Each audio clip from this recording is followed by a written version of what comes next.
हमारे चैनल को सब्सक्राइब करें और बेल आइकन दबाएं। अच्छा एक बात पूछूं? सच सच बताना, आज का ये फुटबॉल मैच क्या मैं इस ड्रेस में मोटी लग रही हूँ? के बीच है। नहीं नहीं सच्ची? मतलब पतली लग रही हूँ? दोनों नहीं टीमें नहीं दो की गोल से बराबरी पर हैं। ओह गॉड, तो क्या नहीं लगा के रखा है? तुम मेरी बात सुन भी रहे हो या नहीं? जाना, तुम बहुत अच्छी लग रही हो। देखना पार्टी में सब तुम्हारी ही तारीफ करेंगे। ब्राजील के खिलाड़ी बहुत तगड़ा। अरे ये क्या लगा रखा है फुटबॉल कमेंट्री? बंद करो यार, सॉन्ग लगा दो। प्लीज शिखा, तुम्हें पता है जो हॉलैंड का कितना इंपॉर्टेंट मैच है? अगर आज हॉलैंड नहीं जीती तो क्वार्टर फाइनल में नहीं पहुंच पाएगी। So please. आप सब जानते हैं पेनल्टी 5-5 और वो मैच बहुत ही रोमांचक होता है जब दोनों टीमें पेनल्टी शूटआउट में पहुंच जाए। जी हाँ, दोनों ही टीम बहुत ही जबरदस्त। ये कार को अचानक क्या हो गया? जरूर तुम पेट्रोल भरवाना भूल गए होगे। नहीं, कल ही तो मैंने टैंक फुल करवाया था।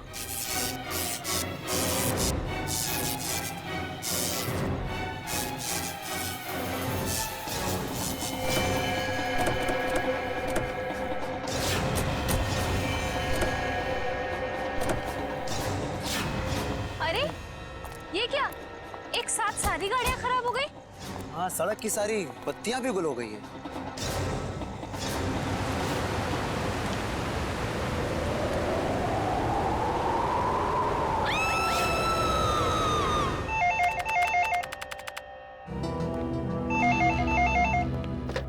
Hello, CID bureau.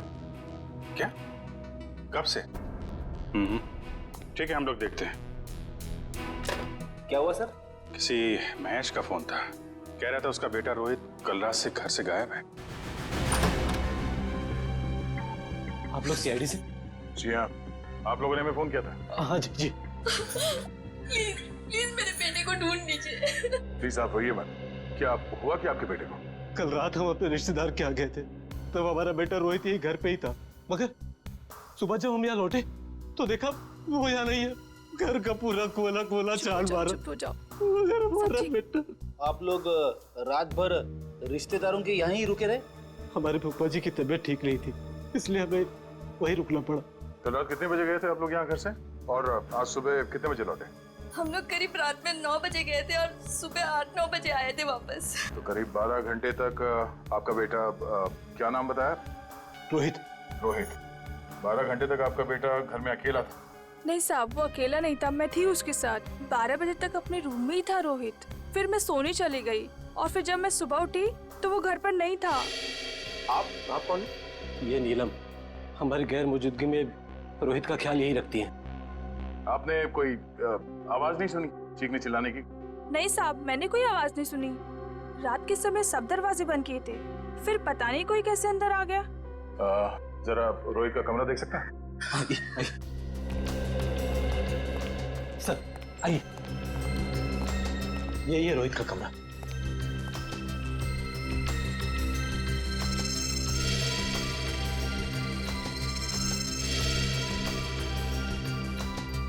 ओहो, लगता है आपका बेटा महाराणा प्रताप का बहुत बड़ा फैन है। हाँ, ये उसका फेवरेट सीरियल है और इसका एपिसोड कभी मिस नहीं करता। कैंपिंग का सामान को देखकर लगता है कि वो एडवेंचर स्पोर्ट्स का भी काफी दीवाना है। हाँ? जी, बहुत पसंद था उसे।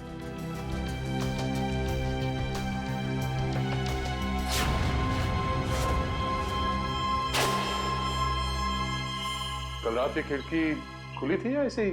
जैसा कि साहब बताया था कि रात को खिड़की दरवाजे बंद ही रहते हैं। मगर अब ये खिड़की खुली है, इसका मतलब रोहित को जो भी यहाँ से लेके गया है वो इसी खिड़की से बाहर लेके गया।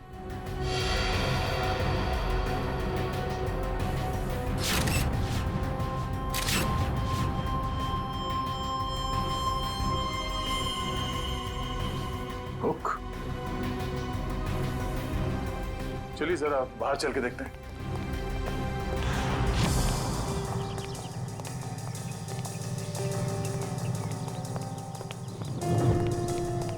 सर, जूतों के निशान शायद रोहित के होंगे।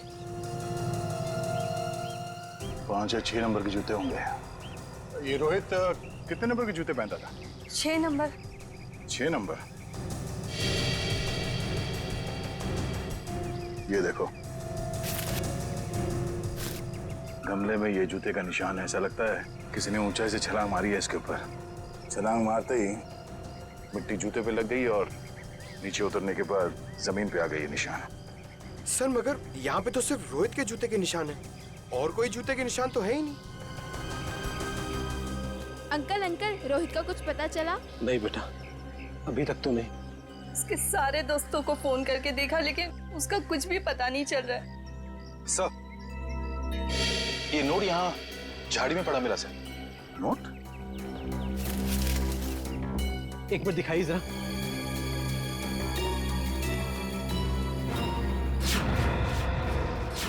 ये कैसे हो सकता है?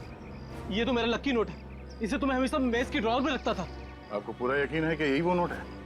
हाँ, ये देखिए, इस पे मेरे नाम का इनिशियल्स भी लिखा हुआ है। ये नोट वहाँ कैसे आया? मिस्टर राजेश, बुरा मत मानिएगा, पर हमें ऐसा लगता है कि रोहित खुद घर छोड़ के गया है। ये आप क्या कह रहे हैं? मेरा बेटा खुद घर छोड़ के भाग कैसे सकता है? देखिए मैम, रोहित के कमरे की खिड़कियां अंदर से बंद थी, फिर भी किसी ने खिड़कियां अंदर से खोली है। और अगर कोई यहाँ से रोहित के कमरे में चढ़ता तो कल रात बारिश हुई थी, उसके हाथों के या पैरों के निशान यहाँ दीवार पे होने चाहिए थे, मगर यहाँ दीवार एकदम साफ है और यहाँ जमीन पे रोहित के जूतों के निशान मिले हैं और किसी के नहीं। और ये नोट, तो ऐसा लगता है कि भागने से पहले रोहित ड्रॉअर से पैसे निकाल के गया है। ये कैसे कह सकते हैं आप कि मेरा बेटा इतनी ऊंचाई से कूद सकता है?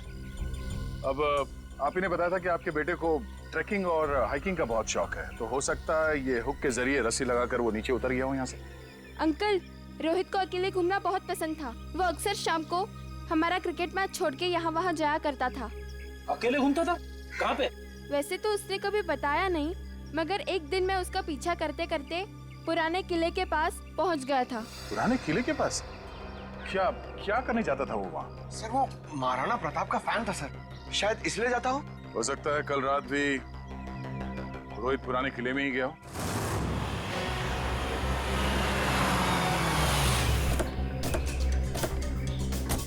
मुझे तो लगता है सर, ये रोहित महाराणा प्रताप का बहुत बड़ा दीवाना है, इसीलिए वो यहीं पे खेलने आता होगा। हाँ फ्रेडी, वो सब तो ठीक है, लेकिन इतनी रात को यहाँ क्यों आया होगा? जरूर कुछ ना कुछ तो है यहाँ पे। हाँ ये तो है सर। वो देखिए, ट्री हाउस। इसका मतलब ये ट्री हाउस रोहित ने अपने खेलने के लिए बनाया होगा। चलो देखते हैं। करण, जरा ऊपर जाके देखो। सर। मयूर, आसपास देखो।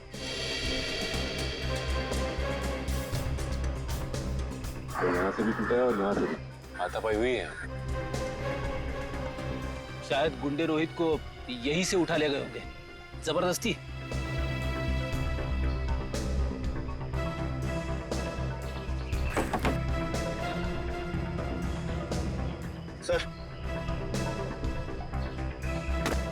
सर ये कुछ बुक्स मिली है, सबकी सब महाराणा प्रताप के बारे में। वाकई में महाराणा प्रताप का बहुत बड़ा फैन लगता है। सर, यहाँ आसपास कुछ भी नहीं मिला। कुछ भी नहीं है? ठीक है, देखते हैं।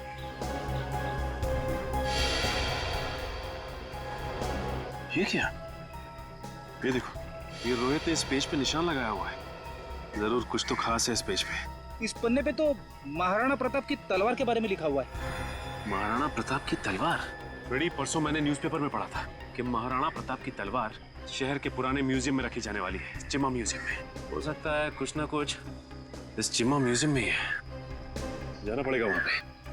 Hello hello hello, ambulance, hello. यहाँ पे इतनी भगदड़ क्यों मची? अंदर चल के देखते हैं। एम्बुलेंस, चिम्मा म्यूजियम से बात कर रहा हूँ, जल्दी आइए। आप? हम लोग सीआईडी से। बहुत देर कर दी आपने आने में। वो तो कब के भाग गए। भाग गए? कौन भाग गया? वही जिन्होंने म्यूजियम में डाका डाला। डाका? जी हाँ, और महाराणा प्रताप की शाही तलवार लेकर भाग गए। महाराणा प्रताप की तलवार? इस रोहित ने भी अपनी किताब में महाराणा प्रताप की तलवार पर निशान लगाया था। आप ये बताइए कि आप इसे जानते हैं, इसे देखा है कहीं? नहीं, क्यों? क्या ये बच्चा कुछ जानता है? अभी हम कुछ कह नहीं सकते, लेकिन हो सकता है। साहब बहुत दर्द हो रहा है साहब। आकाश, घबराओ मत, एम्बुलेंस को फोन कर दिया है, बहुत जल्दी आ जाएगी। आपका घाव ज्यादा गहरा नहीं है, आप ठीक हो जाएंगे। एम्बुलेंस आ रही है। आप ये बताइए कि आप में से किसी ने भी उन लुटेरों के चेहरे देखे? नहीं साहब, उन लोगों ने अपने चेहरे पर नकाब पहना हुआ था। नकाब पहना हुआ? साहब मैंने एक लुटेरे को गोली मार दी, वहां पर आया है। हिम्मत रखो बेटा, आ रहे डॉक्टर आ रहे।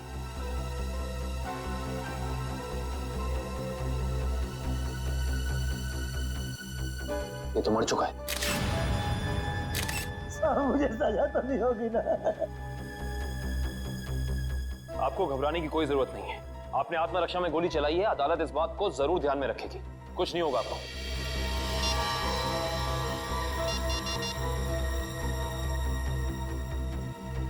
ये फोन मिला है, पासवर्ड मांग रहा है।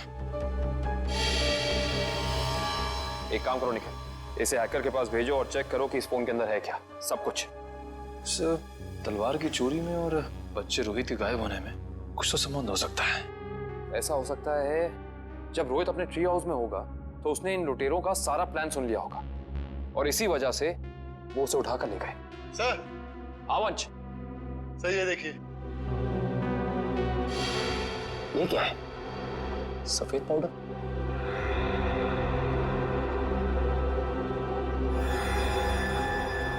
इसे चेक कराना पड़ेगा। सर, मैंने शहर के सभी check post, airport, bus stop और रेलवे स्टेशन पे रोहित का फोटो भेज दिया है। अगर लोग उसे शहर से लेके बाहर जाएंगे तो पकड़े जाएंगे। तलवार की फोटो भी भेजो। सर। वरना आप तलवार भी बाहर नहीं जानी चाहिए।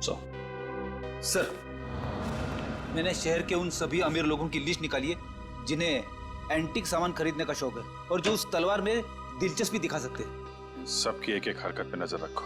रोहित के और तलवार के गायब होने में आपस में कोई ना कोई संबंध जरूर है। सर, ये फोन जो गुंडों की जेब से मिला था सर, इस पे आखिरी कॉल हीरानगर से आता सर। हीरानगर? फिर तो भाई आप लोगों को हीरानगर की हर एक मार्बल शॉप पर जाना चाहिए। मार्बल शॉप में क्यों डॉक्टर साहब? मार्बल शॉप पर इसलिए क्योंकि मरने वाले के बालों पर आपको जो सफेद रंग का पाउडर मिला है ना, वो और कुछ नहीं है, मार्बल का चूरा है। मार्बल का चूरा? फिर तो हीरानगर की संगमरमर की दुकानों में एक चक्कर लगाना ही पड़ेगा। सर, आज ना तो संडे है, ना कोई त्योहार है, फिर ये मार्बल का गोडाउन बंद क्यों पड़ा है? कोई है ही नहीं यहाँ पे। क्योंकि शायद उन्हें भनक लग गई थी कि सीआईडी आने वाली है। हाँ? लगता है यही कहीं चिपके बैठे होंगे। ढूंढो जरा।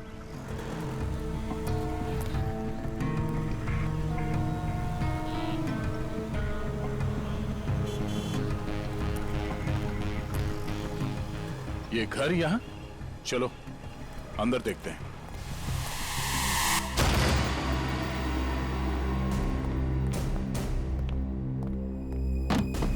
लगता है हमारे आने से पहले सब भाग गए यहां से। जरा तलाशी लो यहां।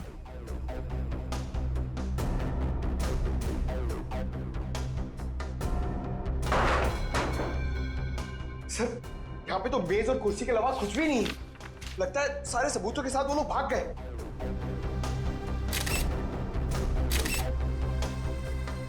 सिवाय इसके वो ये पेपर जलाना चाहते थे, मैं पूरी तरह से जला नहीं। इस पे तो कुछ नाम और नंबर लिखे थे। इस नाम का पहला अक्षर आर से शुरू होता है और खत्म होता है EER। रणवीर तो नहीं? रणवीर?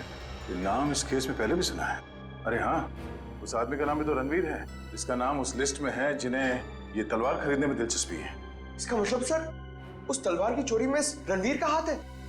वो भी पता चल जाएगा बहुत जल्द। रणवीर जी, हमें पता चला है कि महाराणा प्रताप की जो तलवार चीमा म्यूजियम से चोरी हुई थी, आपका मानना है कि वो तलवार आपके पूर्वजों की है और आपने कई बार कोशिश की थी कि वो तलवार आपको वापस मिल जाए। हाँ? हो, तो अब समझ में आया कि आपकी यहाँ आने की वजह क्या है। आपको क्या लगता है कि वो तलवार हमने चुराई है? ठीक है, आप हवेली की तलाशी ले सकते हैं, हमें कोई एतराज नहीं। जाहिर सी बात है रणवीर जी कि आप इतने बेवकूफ तो नहीं होंगे कि तलवार चुराने के बाद उसे आप अपने हवेली में छुपा के रखेंगे। हाँ? जबान संभाल के बात करिए ऑफिसर। आपको कोई हक नहीं बनता हमें चोर कहने का जब तक आपके पास कोई ठोस सबूत ना हो। ठोस सबूत है हमारे पास। ये कागज, इससे क्या होता है? इस कागज पे आपका नाम लिखा हुआ है रणवीर जी। तो उससे क्या हो जाता है? उससे यह साबित होता है कि वो तलवार आपने चोरी करवाई है, क्योंकि ये जला हुआ कागज का टुकड़ा हमें उन लुटेरों के अड्डे से मिला जिन्होंने शायद आपके कहने पे वो तलवार चुराई। बेकार की बात है। इस दुनिया में ऐसे कितने लोग होंगे जिनका नाम रणवीर है, तो आप हम पे कैसे शक कर सकते हैं? माना कि इस दुनिया में बहुत से लोग हैं जिनका नाम रणवीर है, मगर उस तलवार में दिलचस्पी रखने वाले आप एक लौते रणवीर हैं। अरे रणवीर साहब, आपको तो पसीना आने लगा। अरे भाई, इन्हें ठंडा पानी पिलाओ, शरबत पिलाओ, क्योंकि कुंवर साहब को जेल में ये सब मिलना थोड़ा मुश्किल लगता है। शक्ल क्या देख? जाओ जल्दी लो, गो गो। जेल? हमने कुछ नहीं किया, हम जेल नहीं जाएंगे। सच क्या है, जल्दी बताओ। देखिए, हमें किसी का फोन आया था। वो हमसे पूछ रहा था कि हमें अपनी शाही तलवार खरीदने में कोई दिलचस्पी है या नहीं। फिर? आप तो जानते हैं वो तलवार हमारे लिए क्या मायने रखती है, इसलिए हम वो तलवार खरीदने के लिए राजी हो गए। ये जानते हुए भी कि वो तलवार चोरी की है। जी। कब खरीदने वाले हैं आप ये तलवार? जी, आज शाम 6 बजे ब्लू डेजर्ट होटल में। Hotel Blue Desert? बोलिए, किससे मिलना है? शायद पहचाना नहीं है आपने हमें। रणवीर नाम है हमारा। वो शाही तलवार का सौदा करने आए हैं। ये कौन है? ये हमारे शाही सेवक है, दीमक राम। दीमक राम? ये कैसा नाम है? बचपन में इनके दिमाग में दीमक लग गया था, तब से दीमक राम नाम पड़ गया इसका। बैठिए।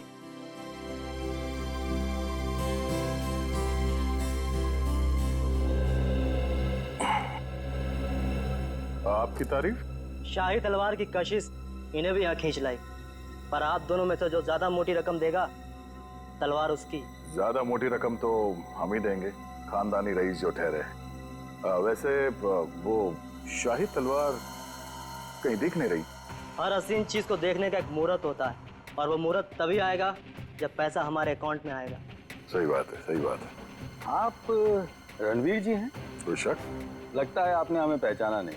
हम वनराज, आपके और हमारे पिताजी बचपन में मित्र हुआ करते थे। अच्छा अच्छा, वो हो सकता है। वो मेरी याददाश्त थोड़ी कमजोर है। काफी बदले बदले नजर आ रहे हैं आप। खैर, लेकिन आप ये मत सोचिएगा कि पुरानी दोस्ती की खातिर हम ये शाही तलवार आपको ऐसे ही ले जाने देंगे। ये शाही तलवार तो हम ही लेके जाएंगे वनराज जी, आप बस बोली लगाई। 30 लाख, 40 लाख, 50 लाख, करोड़। 1 करोड़? क्या वो वनराज जी? लगाइए लगाइए, उस तलवार के लिए तो 2 करोड़ रुपए भी कम है। ठीक है, 2 करोड़। चलिए, आपका भी मान रखते हैं, 5 करोड़। 5 करोड़? वनराज जी, आप सोच भी नहीं सकते कि शाही तलवार की क्या अहमियत है हमारे लिए। 5 करोड़ 1, 5 करोड़ 2, 5 करोड़ 3। तलवार रणवीर जी की हुई। चलिए, अभी के अभी पैसे आप लोगों के अकाउंट में डलवा देता हूँ, मगर दिल की तसल्ली के लिए उससे पहले एक बार हम वो शाही तलवार देखना चाहेंगे। ठीक है, मुन्ना तलवार लेके आ। वैसे आपने ये सही नहीं किया। ये तलवार तो हमारे खानदान के भी बहुत करीब हुआ करती थी। वनराज जी, आपने वो कहावत सुनी है, एक म्यान में 2 तलवारें नहीं रह सकती। उसी तरह एक तलवार का 2 खरीदार नहीं हो सकता, सिर्फ एक ही खरीदार होता है। ये रही शाही तलवार।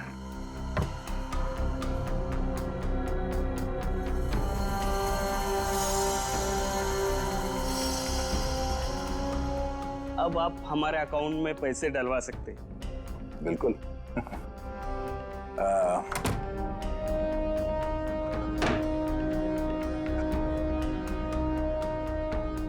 पता है आदमी कौन है?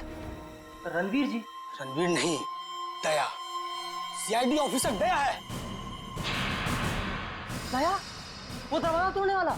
जो थप्पड़ मारता है? हाँ, वो था तो पियानो बजाने वाला। हाँ हाँ, क्या देख रहे हो, भागो। निखिल जी बस बस बस।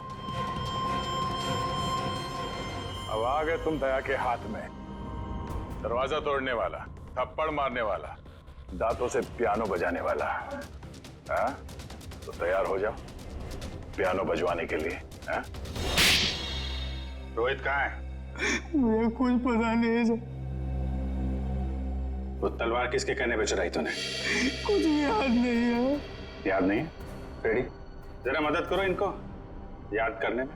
ये लीजिए सर, नेक काम में देरी कैसी। डॉक्टर साहब आप यहाँ पे? हाँ यार, एक बहुत जरूरी खबर देनी है। वो महाराणा प्रताप की जो तलवार थी, जो म्यूजियम से चुराई गई थी, वो तलवार नकली है। क्या नकली है? तेरे चेहरे का रंग तो बिल्कुल नहीं बदला। तो जानता था वो तलवार नकली है? ना, मुझे मालूम था कि वो तलवार नकली है। तो नकली तलवार तूने चुराई क्यों? किसी के कहने पे चुराया साहब। किसके कहने पे? वो देख, यहाँ पे अगर इन सब ने थोड़ी थोड़ी मेहनत की तुझे याद दिलाने में, तो तेरा क्या हश्र होगा मैं कह नहीं सकता। भला इसी में चुपचाप बता दे, तलवार किसके कहने पे चुराई? वो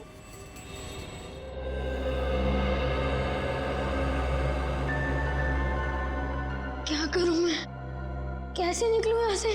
कोई तो तरीका होगा ना निकलने का।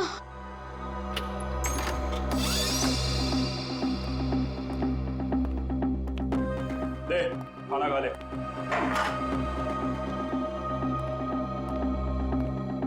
अंकल, मुझे जाने दो ना।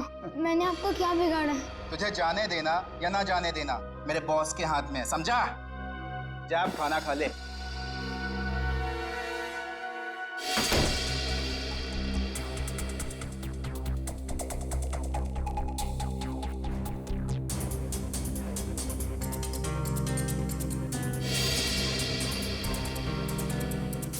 क्या करूं?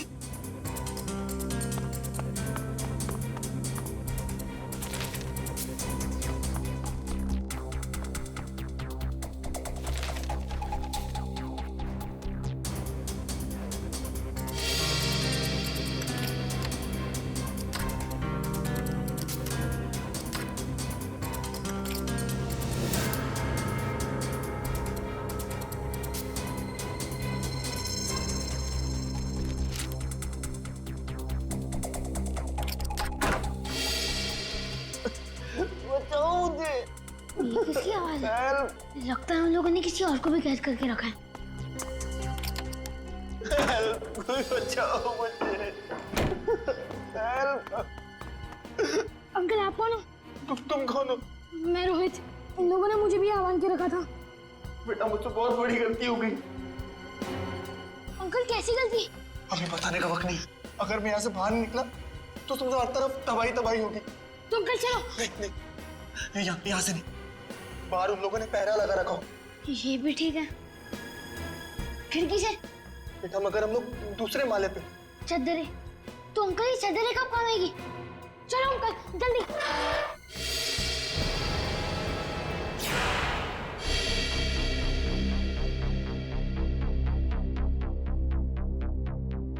आप लोग? तलवार का कुछ पता चला? बड़ी फिगर है तुम्हें तलवार की। परवाह तो होगी ही, आखिर महाराणा प्रताप की तलवार थी। झूठ झूठ कह रहे हो तुम। वो तलवार जो यहाँ रखी थी वो महाराणा प्रताप की नहीं बल्कि नकली तलवार थी। नकली तलवार? ये क्या कह रहे हैं आप? बस बनकर अपना ढोंग। हम जानते हैं कि तुमने वहां पे नकली तलवार रखी और फिर यहाँ से उस तलवार को चोरी करा के तुमने ये सारा नाटक रचा ताकि तुम पे कोई शक ना आए। देखिए, आपको इस तरह से मुझ पर बेबुनियाद इल्जाम लगाने का कोई हक नहीं है। अच्छा, तुम्हारी ये लड़खड़ाती जबान से साबित होता है कि तुम झूठ बोल रहे हो। चोरी तुमने कराई है। अब सच सच बता दो, वरना सच बुलवाना हमें आता है। सर, उसकी कोई जरूरत नहीं है। दरअसल तलवार मैंने ही चुराई थी। लेकिन सर, इस म्यूजियम पे हमले में मेरा कोई हाथ नहीं है। अब सच बाहर निकला। अब ये बता कि रोहित कहाँ है? कौन रोहित? लगता है तुम्हारी याददाश्त वाकई कमजोर हो गई है। याद दिलाना पड़ेगा। ये है रोहित। कहाँ पे है? सर, मैं इस लड़के को नहीं जानता। देखिए, मेरा सिर्फ इतना ही कसूर है कि मैंने तलवार चुराई थी सर, मैंने और कुछ भी नहीं किया है, प्लीज। इस बूढ़ा को पता था कि तलवार नकली है, तो फिर उसने तलवार चोरी क्यों कराई? इसकी सिर्फ एक ही वजह हो सकती है, वो यहाँ तलवार नहीं बल्कि कुछ और चोरी करने आए थे।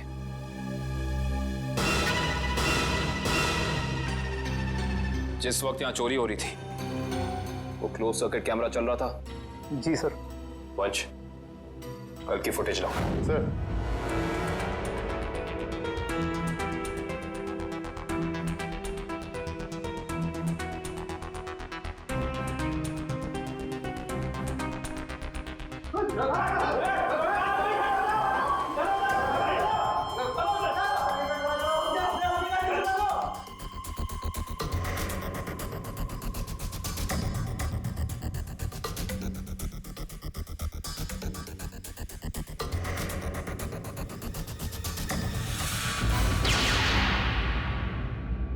ये देखा तुम लोगों ने?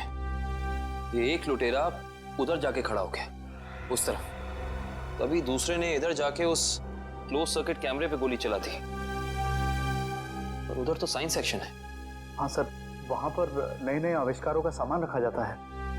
नए आविष्कार? इधर आओ।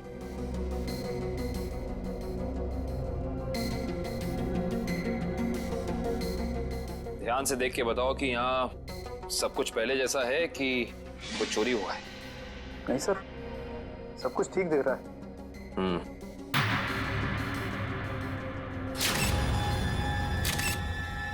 ठीक नहीं है। ये देखो, खून की बूंद। ये खून की बूंद यहाँ कैसे आई? सर, मुझे इसके बारे में कुछ भी नहीं पता है, कहाँ से आई। अच्छा, इसके बारे में नहीं पता तो ये तो पता होगा कि ये क्या है। ये डॉक्टर गिरीश का बनाया हुआ इलेक्ट्रोमैग्नेटिक पल्स डिवाइस है।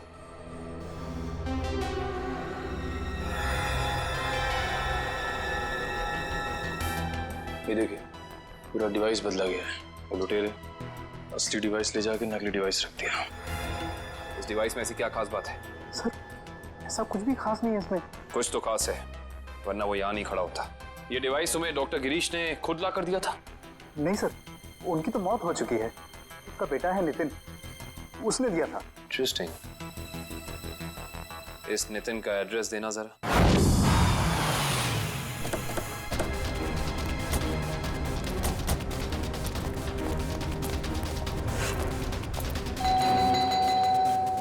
सर, ये नितिन दरवाजा नहीं खोल रहा है, कहीं उसकी जान को खतरा तो नहीं है? अंदर चल के देखते हैं। नितिन! नितिन! नितिन! लगता है यहाँ हाथापाई हुई है। जरा घर की तलाशी लो, जल्दी। नितिन!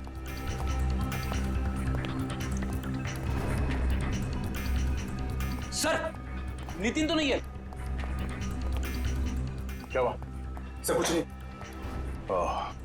लगता है वही लोग नितिन को जबरदस्ती यहाँ से उठा के ले गए जिन्होंने म्यूजियम से वो खास डिवाइस चुराई थी। सर, शायद उन्हें वो डिवाइस इस्तेमाल करने नहीं आ रहा होगा, इसलिए उसे उठा के ले गए ताकि वो उन्हें सिखा सके। हाँ अभिजीत, क्या? कौन सा न्यूज चैनल? ओके, या न्यूज लगाना जल्दी।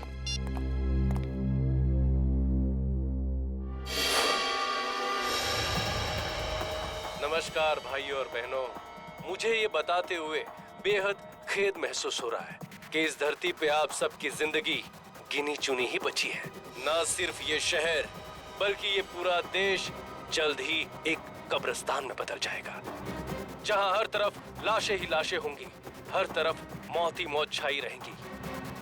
तो जाइए, पूरी कर लीजिए अपनी आखिरी इच्छाएं, क्योंकि वक्त आपके पास बहुत कम है। सर, ये आदमी कौन है जो पूरे देश को खुलेआम धमकी दे रहा है? जरूर इसका कुछ ना कुछ संबंध है इस म्यूजियम वाली चोरी के साथ। हेलो रोहित? रोहित बेटा, कहाँ हो तुम? तुम्हारे मम्मी डैडी कब से तुम्हारे लिए परेशान हो रहे घर पे। अंकल प्लीज मुझे बचा लीजिए, वो लोग मुझे मारना चाहते हैं। अंकल। कौन मारना चाहता है? देखो बेटा, घबराओ मत, तुम्हें कुछ नहीं होगा। पहले ये बताओ कि तुम हो कहाँ पर? सर, ठीक से तो पता नहीं, पर शायद श्यामनगर के पास। हाँ? Hello hello hello Rohit? अरे अचानक लाइट कैसे चली गई? सर, श्यामनगर तो यहाँ से काफी दूर है, हम लोग श्यामनगर पहुंचेंगे कैसे? ये फोन तो जैम हो गया। हमें किसी भी तरह अभिजीत को कांटेक्ट करके उसे बताना होगा ताकि वो जल्द से जल्द श्यामनगर पहुंच सके। चलो। अंकल, बाहर से इतनी आवाजें क्यों आ रही है? हाँ बेटा, मुझे भी बहुत सारी आवाजें आ रही है। बेटा, ये सब सिर्फ शुरुआत है। बहुत जल्द सब लोग एक दूसरे के खून के प्यासे हो जाएंगे। मगर ऐसा क्यों अंकल? और बिजली कब आएगी? हम कैसे जाएंगे बाहर? अंकल, मुझे बहुत डर लग रहा है, आप कुछ करो ना अंकल। नहीं नहीं बेटा, डरो मत। मगर रोहित, ये कोई मामूली पावर कट नहीं है। आधे शहर का बिजली का सामान नष्ट हो चुका है। एक इलेक्ट्रोमैग्नेटिक पल्स रेडिएशन की वजह से फोन, प्लेन्स, कार्स, कंप्यूटर्स कुछ भी काम नहीं करेंगे। लेकिन किसने किया ये सब और कैसे हुआ? बेटा, कुछ हद तक इस सब का जिम्मेदार मैं भी हूँ। अगर मैंने थोड़ी सी हिम्मत दिखाई होती ना, तो आज ये सब नहीं होता। कुछ नहीं अंकल, एक काम करते हैं, हम महाराणा प्रताप को याद करते हैं। हम दोनों को बहुत शक्ति मिलेगी, बहुत हिम्मत मिलेगी, और सीआईडी अंकल भी पहुंचते ही होंगे। हम चलो ढूंढो उन्हें, देखो यही कहीं छुपे होंगे। जल्दी जल्दी। वो बुरे लोग पहुंच गए हमारा पीछा करते करते। अब हम क्या करेंगे?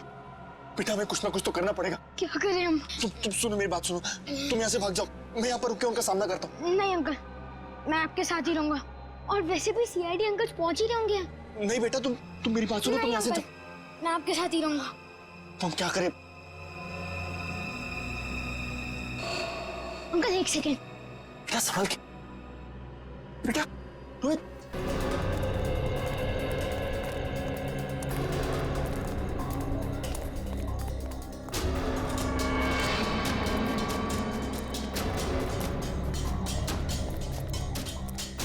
अब समझ में आया, उन लुटेरों ने वो ईएमपी डिवाइस उस म्यूजियम से क्यों चुराया होगा।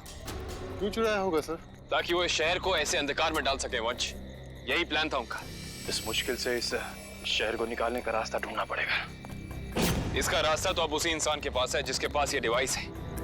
वो इसे इस्तेमाल करना भी जानता है और इसे नष्ट करना भी। इस अंधेरे ने हमारी मुश्किल और बढ़ा दी है। वो बेचारा बच्चा रोहित, उसे ढूंढना थोड़ा और मुश्किल हो जाएगा। उसे भी ढूंढेंगे हम, और इस शहर को इसकी जगमगाहट वापस लौटाएंगे। वो देखिए, कोई हमें अपनी तरफ बुलाने का इशारा कर रहा है। हाँ निखिल, कहीं इशारा वो बच्चा रोहित तो नहीं कर रहा? आओ देखते हैं। चलो।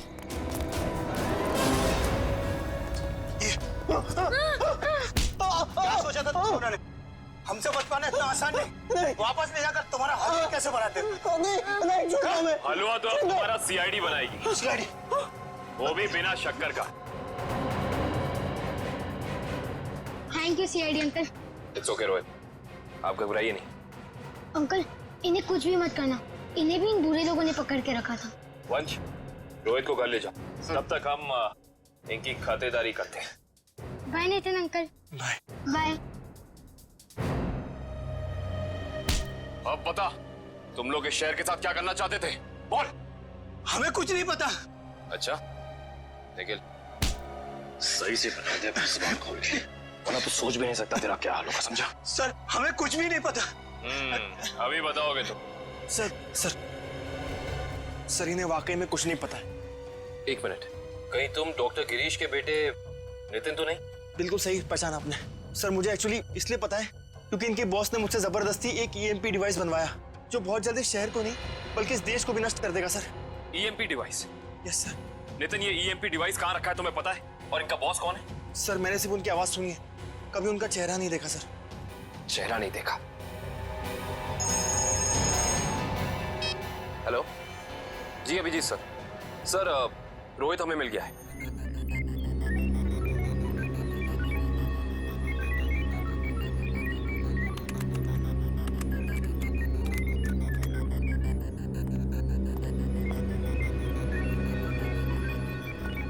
जल्दी करो, अगले 10 मिनट में सारे हवाई जहाज जमीन पे होने चाहिए। Yes sir. बस 3 फ्लाइट्स हवा में, बाकी सब कैंसिल कर दी गई सर। हाँ जल्दी करो, हमारे पास वक्त बहुत कम है। ओह नो, जिसका डर था वही हुआ। सर, प्लेन का इलेक्ट्रिक सिस्टम भी बंद हो गया होगा। मैं जानता हूँ, तीनों प्लेन लैंड कर रहे थे और हमारे अगले ऑर्डर का इंतजार कर रहे थे। अगर तीनों प्लेन एक दूसरे के ज्यादा नजदीक आ गए तो बहुत बड़ा क्रैश होगा। पता नहीं ये सब क्या हो रहा है। अब हम क्या करें सर? जल्दी से 2 मैसेज भेजो रेडियो पे। मगर संदेश कैसे भेजेंगे? हमें तो ये भी नहीं पता है कि अगर क्रैश हुआ तो एग्जैक्टली कहाँ पे होगा। मैं जानता हूँ सूरज, इस मुश्किल के समय में हम सिर्फ प्रार्थना कर सकते हैं उन मासूम लोगों के लिए जो इस वक्त जिंदगी और मौत के बीच हवा में झूल रहे हैं।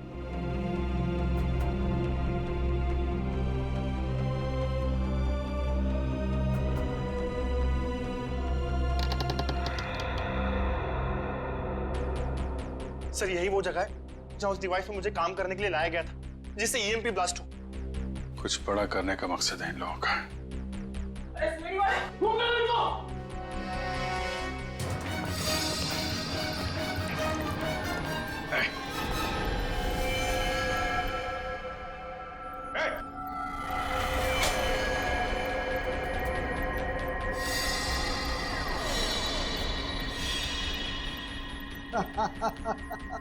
आने में बहुत देर कर दी तुमने।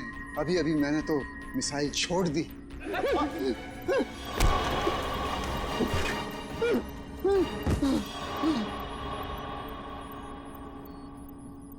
सर ये तो बेहोश हो गया। मिसाइल को कैसे रोकेंगे सर? नितिन कुछ करो तुम। ये सर, ये सर।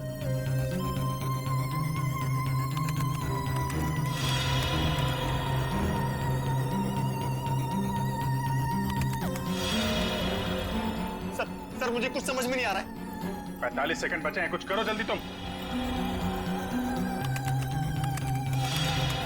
सर एक तरीका है, अगर मैं इस मिसाइल को सेल्फ डिस्ट्रक्ट कर सकूं तो कुछ बात बन सकती है। मतलब मिसाइल अपने आप को नष्ट कर दे अपनी शक्ति से? ये सर ऐसे कुछ।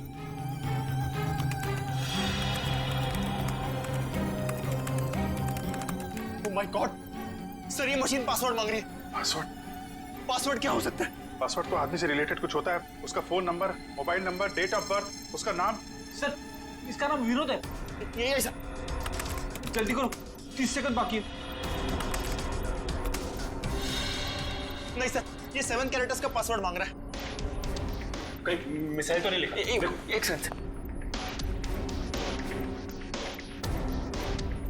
नो सर ये भी नहीं है। जल्दी करो।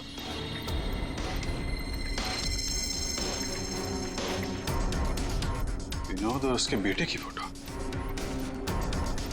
शेखर अपने 21वें जन्मदिन पे। शेखर टाइप करो जल्दी। ये सर। सर सिर्फ 15 सेकंड बाकी है sir.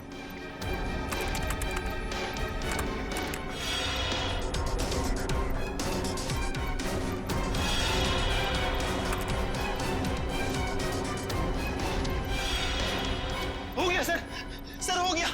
Oh my God sir हो गया।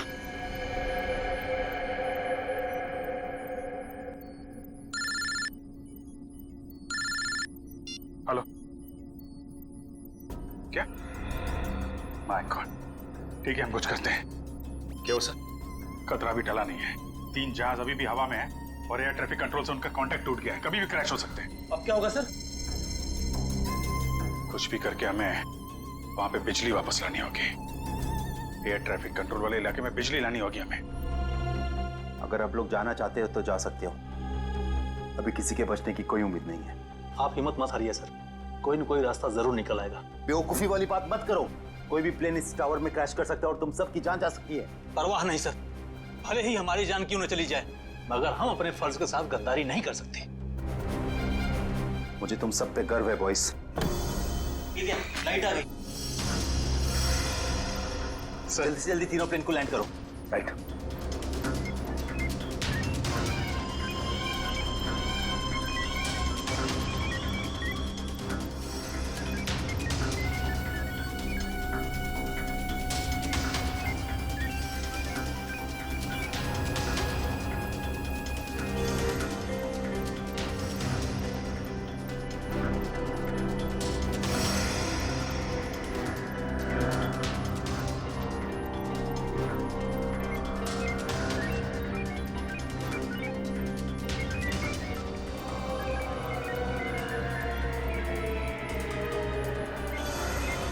सर प्लेन की सफली लैंडिंग हो चुकी sir. Very good, good job boys, good job. हमेशा से मेरा एक ही मकसद था, इस देश की तबाही, और उसके लिए मैंने नितिन का इस्तेमाल किया। मैंने उससे एक ऐसा शक्तिशाली इलेक्ट्रोमैग्नेटिक पल्स वाला डिवाइस बनवाया जो क्या कर सकता है वो तो आप सब लोग देख ही चुके हैं। लेकिन उस डिवाइस के इस्तेमाल के लिए मुझे एक कंपोनेंट की जरूरत थी और वो कंपोनेंट म्यूजियम में पड़ा हुआ था। लेकिन उसी नितिन की मदद से हमने तुम्हारे मंसूबों पे पानी फेर दिया। हाँ, गलती हो गई मुझसे, गलती हो गई। मेरा काम खत्म होने के बाद मुझे उस नितिन को फौरन मार देना चाहिए था। कम से कम इस देश को तबाह करने का मेरा सपना तो पूरा हो जाता। लेकिन इस देश से इतनी नफरत की वजह क्या है? इस देश ने मेरा बेटा छीन लिया मुझसे। मेरा बेटा शेखर आर्मी में था। वो इस देश की सेवा उसका धर्म था, लेकिन किसी ने उसकी परवाह की? किसी ने कोई परवाह नहीं की। 2 साल पहले एक रोड एक्सीडेंट में वो सड़क पर पड़ा रहा, लहूलुहान तड़पता रहा, लेकिन किसी ने उसकी कोई मदद नहीं की। और मेरा शेखर, मेरा बेटा तड़प तड़प कर मर गया। मेरा शेखर मर गया। अब आप ही बताइए, मेरा वो बेटा जो अपनी देश के लिए जान देना चाहता था, क्या ऐसी बात का हकदार था वो? बताइए ना। मुझे अब भी लगता है कि इस देश को तबाह हो जाना चाहिए, बर्बाद हो जाना चाहिए। शेखर के साथ जो कुछ हुआ उसका अफसोस है हमें, लेकिन कुछ बुज़दिल लोगों की सजा पूरे देश को देना ये कहां का इंसाफ है? तुम्हारे साथ क्या करना है इसका फैसला तो अब अदालत ही करेगी। For more updates, subscribe to our channel, click the show links and enjoy watching the videos.